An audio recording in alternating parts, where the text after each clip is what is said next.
আমরা এই বাংলাদেশের মাটিতে আর কোনো পেশি শক্তি ওই ভোট কেন্দ্র দখল, একজনের ভোট আরেকজন দিয়ে দিবে, এরকম কোনো ধোঁয়াশাপূর্ণ নির্বাচন, একতরফা নির্বাচন আর এই বাংলার মাটিতে আমরা চাই না। তাই বর্তমানে এমন একটি সময় আমরা যাচ্ছি বা এমন একটি সময় বাংলাদেশ অতিবাহিত করছে যে আমরা একটি দীর্ঘ লড়াই সংগ্রাম এবং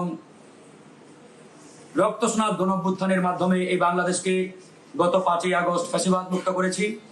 সেই ফ্যাসিবাদ মুক্ত বাংলাদেশে আমাদের প্রত্যাশা ছিল, এদেশের জনগণের আকাঙ্ক্ষা ছিল যে আমরা একটি নতুন বাংলাদেশ বিনির্মাণ করব, একটি নতুন বাংলাদেশ পাবো, যে বাংলাদেশে থাকবে না কোনো রাজনৈতিক হানাহানি, থাকবে না কোনো রক্তপাত, থাকবে না কোনো মারামারি, কাটাকাটি, চাঁদাবাজি, টেন্ডারবাজি। এরকম একটি সুন্দর সোনার বাংলাদেশ পাওয়ার আকাঙ্ক্ষা নিয়েই কিন্তু জনগণ গত 5ই আগস্ট বাংলাদেশকে ফ্যাসিবাদ মুক্ত করেছিল। কিন্তু অত্যন্ত দুঃখের এবং পরিতাপের বিষয়, আজকে আমরা বিভিন্ন রাজনৈতিক দল নির্বাচনের কথা বলছি, সংস্কারের কথা বলছি, বিচারের কথা বলছি, কিন্তু বাস্তবিক অর্থে নির্বাচন, সংস্কার, বিচার এই কার্যক্রমগুলোর অগ্রগতি কতটুকু সেটা কিন্তু বড় একটি প্রশ্নের বিষয়।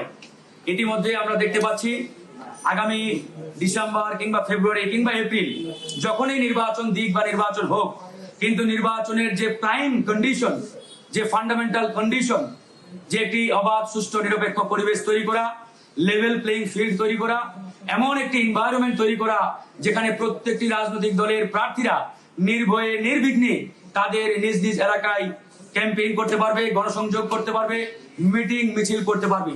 আসলে এরকম কোন পরিস্থিতি, পরিবেশ, এনভায়রনমেন্ট বাংলাদেশে এই মুহূর্তে এক্সিস্ট করে কিনা সেটি কিন্তু আজকে প্রশ্ন সাপেক্ষ এবং আমি সেই প্রশ্নটি আপনাদের মাধ্যমে দেশবাসীর কাছে রাখতে চাই।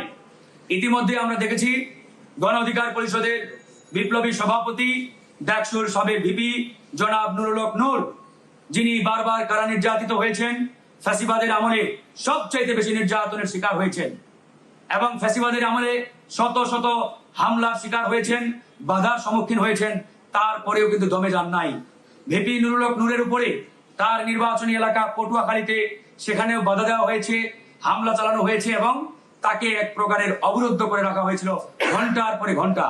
এরকম একটা পরিস্থিতির মধ্যে আমরা যদি সামনের দিকে প্রসিড করি, অগ্রসর হই, তাহলে ডে বাই ডে আমার মনে হয় পরিস্থিতি উন্নতির চাইতে অবনতির দিকে যাওয়ার সমূহ সম্ভাবনা রয়েছে।